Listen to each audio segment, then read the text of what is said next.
I recorded this episode on a Sunday morning when I woke up in a very meditative state of mind. It turned out to be a good mix of spirituality as well as pragmatic philosophy applicable to our everyday lives. And if that isn't my jam, I don't know what is. So, without further ado, let's get into it. Hello, good people of the internet. Welcome to the Unlearning Playground, an everyday life podcast by Chetan Narang.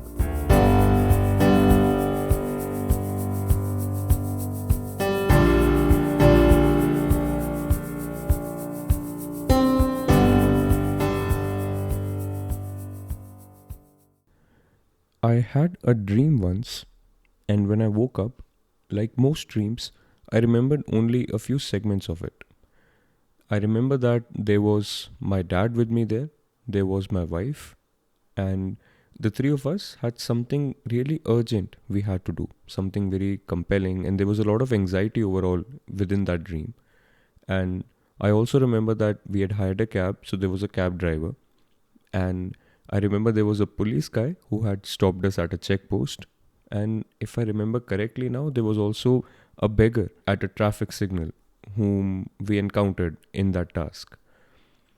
Now, when I woke up, I do not really remember if we were able to complete that task or not. And the overall scenario really does sound like it was going to be a masterpiece from an Agatha Christie novel. But no, that's not what this podcast is about, and that's not what I even remember from that dream. What I remember specifically about that dream was that when I woke up, a realization just dawned on me. After having woken up, I realized that all of this that was happening within that dream, the different characters, including this character of me in that dream, the different tasks, the different things, the different people, the different feelings, the different emotions, everything felt absolutely real, like it does in almost every dream, right? But there is no objective reality to that dream other than the fact that it was all happening inside me. And all of those individual characters, I was the one playing all of those characters. You know, there was a certain section of the dream which I identified as myself, and there was another section which I identified as my wife, and then my dad, and then the cab driver, and then this car, and then these feelings, everything within that dream. I was the one doing it all. I was the one playing all of those roles. And even though I was playing them so well that I had convinced myself that all of these are separate people, the separation of all of those people was not really real in the deepest sense of the term. In every sense, it is true that I was all of those people. I was all of those things. There never was anyone else apart from me. And this is where it gets trippy. There is a very old school of thought in non-dual traditions in the Advaita Vedanta, which is something I talk about in my podcast a lot. This school of thought states that all of life with a capital L, all of life is the dream of the Godhead. All of life is the Brahma's dream. And when I woke up that morning, I also realized that that is such an appropriate metaphor to understand life. Now, when these guys describe life as the dream of the God, there are a few things that we need to understand, because there are a lot of misinterpretations that can surround a statement such as this. Firstly, the word God does not mean the creator outside of the creation. The word God in this sentence means universal consciousness, and I will come to that in a bit. And also, the fact that they refer to life as a dream does not mean that it's not real. But what it means is that it is illusory. It is an illusion in the sense of it is different than what it seems to be. Now then, about universal consciousness. Let us first talk about an individual's consciousness. Every single sentient being on this planet, including me including you, including everyone around us, all of us have this sense that I exist, I am, right? All of us have that feeling. And this feeling is what is your consciousness, you know, your localized feeling and whatever you associate with it. That is your identity. That I is your identity. And that I is what we call your consciousness. And the central teaching of the Advaita Vedanta was, or rather is, that each individual consciousness is at its root the same as the universal consciousness. Brahma is equal to Atma. Atma is what individual consciousnesses were referred to, are referred to, and Brahma is what the universal consciousness was referred to as. You can almost imagine life as a tree. It is a very it's a very expansive tree. It starts at very deep roots and it has all these different branches. And each individual I, each individual consciousness, including me, including you, are but branches of this tree going on in all different directions and representing all the different possibilities that life has to offer. But at their very root, they are one with the tree. They are one with the tree of life. They are one with the tree of the universal consciousness. And isn't a dream a very valid metaphor to understand this? Because, like I just talked about, when I was in that dream, I had all these different characters, all these different things within that dream, and they represented nothing but the possibilities that my subconscious, or rather, let's just say, to to complete an overarching narrative, all of those characters, all of those themes represented the possibilities that my consciousness could present at that moment. There was nothing other than my consciousness within that dream. But all of these different possibilities felt like individuals, felt like separate beings within that dream. And no matter how convincing that illusion, it was an illusion nonetheless. I hope you can really clearly see that. It was an illusion. I'm not saying that it wasn't real. It was definitely real at the level of the dream. But the reality was that all of those characters were as connected as they could be because they had no existence apart from the fact that they are within my consciousness. Now then, why am I sharing all of this with you guys today morning? I'm sharing this because I feel there is a lot of utility to be had from realizations such as this. The first and foremost I can think of is connection. The sense of connection which all of us are lacking by default these days, and the discomfort that follows because of it. Because if you look closely towards your life, there is a deep sense of discomfort that all of us feel who are lost, who feel as if the world is an alien world, who tend to blame a lot of discomforts in their life to this world, all of these people in it, etc., etc. Once you realize that you are already as connected to this world as possible, as intimately connected to this world as possible, all of that sense of discomfort reduces.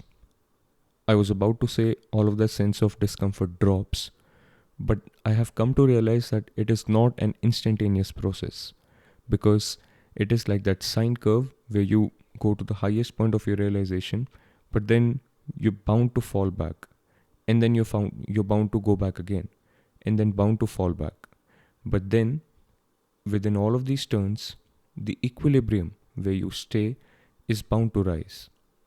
And as your equilibrium rises, your overall sense of discomfort, your overall sense of feeling disenfranchised from this world lessens, reduces. And isn't connection what we are all seeking eventually? We most definitely are. Meditate on it. And once you feel so connected to everything around you, you find that peace you had been longing for all your life within you and also around you, because you get to look at your life from a zoomed out viewpoint. And it always has a certain sense of calmness when you can actually see your life from a zoomed out viewpoint.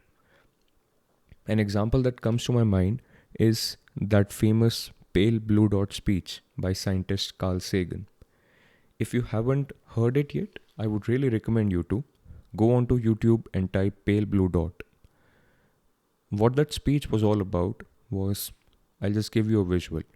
Just imagine a bunch of people arguing in a room, and there's a camera focused on them, and there's a lot of argument going on. There's a lot of problem, a lot of negative energy surrounding all of that vibe, all of that situation. And then imagine that the camera zooms out and you can see the street view now. Imagine that it zooms out even more. You can see the entire city now. Zoom out more, the entire country. Zoom out more, the continent. Zoom out more, the entire earth. Keep zooming, keep zooming, keep zooming. If you keep zooming all the way up till it is humanly possible, and that is exactly what the scientist Carl Sagan did. They had sent out an unmanned mission, an unmanned satellite, deep into space for it to never come back, but to keep transmitting back images that it is capturing. And the last image that satellite sent before we lost all connection with it was of an expansive space. It was all black, pitch dark, and way deep in that entire image, we could see one pale blue dot. And no surprises in guessing that that pale blue dot was the earth. And then that scientist actually says that this pale blue dot is your home. This pale blue dot is where all of your arguments, all of your wars, all of your problems exist. And once you get to look at your life from such a zoomed out viewpoint, there is definitely a sense of calmness and peace that you feel. Because not only do you feel too little compared to the world at large, you also realize that your problems are even more little. Is that the right way of putting it? Are even smaller. Let me just say it like that. And in one sense, such realizations help you detach from your attachments. Your attachments not to people around you, your attachments not to the world at large, but your attachments to your thoughts, your attachments to your emotions, your attachments to that stickiness of thoughts, to that stickiness of story in your mind. And if that doesn't make you peaceful, nothing will. Another massive utility that I find out of these realizations is compassion. I see that if you were to just realize how connected you are to everyone around you, how connected everyone else around you is to life, to yourself, I would not really need to teach you to be more compassionate towards others. No one will have to tell you that, let's say, the most important thing about the person around you is not whether they are right wing or left wing. And also, the radicalization of religion, the radicalization of nationalism, killing each other in the name of religion, in the name of protecting your own sovereign interests, discriminating against other religions, sacrificing animals in the name of religions, acting on various superstitions, all in the name of fearing the wrath of God, doing this as the divine work. There is nothing divine about any of this. Your God would be really disappointed in you. Because what kind of a God would it be if it was to guide you towards hating other people? Because isn't the entire idea of God that God is the creator of life? And those other people are also a part of that life. How could a God have guided you towards hating and discriminating against other people. That is not the work of God. That is the work of human beings. And that is the work of deluded human beings. Human beings who are still dreaming. If you wake up from the dream, I would not have to teach you any of this. You would instantly realize that all of this is happening within that dream. And there is an instant sense of compassion, an instant sense of unconditional love towards everyone around you. Everyone. And if that doesn't seem like a utility to you, I'm not sure what will. There is one more utility which is lurking in the back of my mind. It's very, very hard to articulate, but I'm going to try anyway. If you pass through all of these realizations, if you actually understand the deeper meaning behind all of them, you can be one life form that can actually contribute and change the direction that life takes from here. Let me try and explain that. Evolution as a process has been how different life forms have emerged on this earth, right? And with evolution, nature has reached up to human beings. With human beings, nature has produced a life form which is capable of choice. And I say capable of choice because unless you wake up to your own true nature, unless you wake up to your own biases, your own delusions, you are not really making free choices. You are kind of being automatically driven by forces within you, underneath you, around you. But every moment brings with it a certain freshness. And if you are awake to that freshness, you can actually determine the course that life takes in that moment. And that is not possible for any other life form on the planet. It is only possible for human beings. And it is only possible for awake human beings. So, the next direction that the tree of life takes is obviously going to be determined by the course that nature is taking. But human beings are the only life forms, are the only branches at the ends of those trees who can actually make conscious choices away from their, let's say, animal nature. And this has never happened before. This has never happened before on the scale of evolution. And if we become aware of our own delusions, of our own biases, of our own true nature, we can actually make better conscious choices which direct the flow of life towards, let's just say, a utopia. But even if you do not want to be such a romantic, you can at least say that we can make better choices.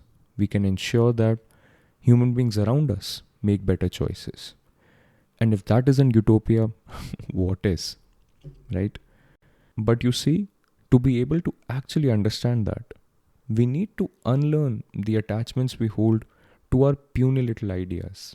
There is a very prominent school of thought amongst people my age, amongst also, I'm not just saying my generation, but it's a prevalent thought amongst a lot of people that life is just about happiness, enjoyment, and having the best set of experiences, right? And I believe that this is a teenager's view of life. If you really want to be an adult, and I think most of us do at some point in our life, we need to understand that life with a capital L, is much more than that. And humans, in the arc of life, humans are at a point where they can trip the scale of evolution towards a utopian future. But it will involve conscious choices on our part. It will involve uncomfortable conversations on our part. And it will involve utilities which will not directly bear fruits for us puny little individuals. And we need to realize that we can do such things. It's only our puny little ideas that hold us back. Every human being has a hierarchy of needs, right, which usually put forward in scientific literature, in sociological literature, is told in the form of Maslow's hierarchy of needs. But you do not really need to put a name on it. You can understand that there is a hierarchy of needs. And if I was to, give this sermon to a beggar on the street who hasn't had any food in the last 3 days, he would probably say to me that I need to have some food and some water first, and then we can talk, right? Because his basic need is not being met. And what is happening with a lot of us humans is that we are assuming that a lot of our basic needs are not met. While what has really happened is that we have substituted our wants for our needs. And a lot of our wants are coming from a naive standpoint. We have not woken up to our own biases. We have not woken up to our own cognitive illusions. And because of that, a lot of wants that are projected towards us by the society at large, by everyone around us, who are themselves asleep too. A lot of these wants that are projected at us get mistaken as needs. And before we know it, we enter into a situation where we feel as if till we satisfy those needs, which are actually really just wants, but we see that till we actually satisfy those needs, we will not be able to act on any of our higher thoughts. And if you do that sufficiently, higher thoughts evaporate from your mind. They do not even appear anymore. And if that isn't dystopia, I don't know what is. Now, all of what I talked about can very easily be taken to mean as nothing but gaslighting. As if all I'm trying to do is to belittle somebody's life problems and just say that zoom out and you'll be done with it. And of course, I'm not naive enough to do that. On the other hand, what I'm trying to do is to make you realize that your problems, your discomforts are screaming at you to wake up to the reality that is. The wound, as Rumi says, is where the light enters you. Because once you resolve your wounds, once you resolve your inner dialogue, once you resolve your anxiety, your depression, is where you can actually contribute to life meaningfully. So your problems are really important in that sense because they're demanding solutions. And once you solve them, you can contribute to humanity in ways that you can't even fathom right now. That tiny little me in your head will contribute to life in various ways, only if its own internal dialogue is sorted. As that man Ram Dass said, I can do nothing for you but work on myself. You can do nothing for me but work on yourself. Today morning, I would want to challenge that statement. I would say that the first thing you can do for me is work on yourself. But after you have worked on yourself, you can now help me work on myself. You can provide me a map which will help me journey through my own inner world. And if that isn't a contribution worth making to somebody else's life, I don't know what is. Because eventually, the man was right in saying that we're all just walking each other home. Well, I think this is where I would wish to pause this discourse. The topics I ended up covering here deserve a lot more of my time, and I will be covering them separately in the episodes to come. Because in some sense, these topics are what underlie most of my work. If you have stayed with me till here, I greatly appreciate the support. And if the content resonated with you, I would appreciate it if you would share it with your community too. On Instagram, on Telegram, WhatsApp, LinkedIn, Facebook, wherever, whatever is your network of choice, wherever you think people would benefit from it, please go ahead and share it. No matter how deep into the technology rabbit hole we go to, I still feel that word of mouth, is how the best ideas spread. So go on, play your part. Until next time, peace out.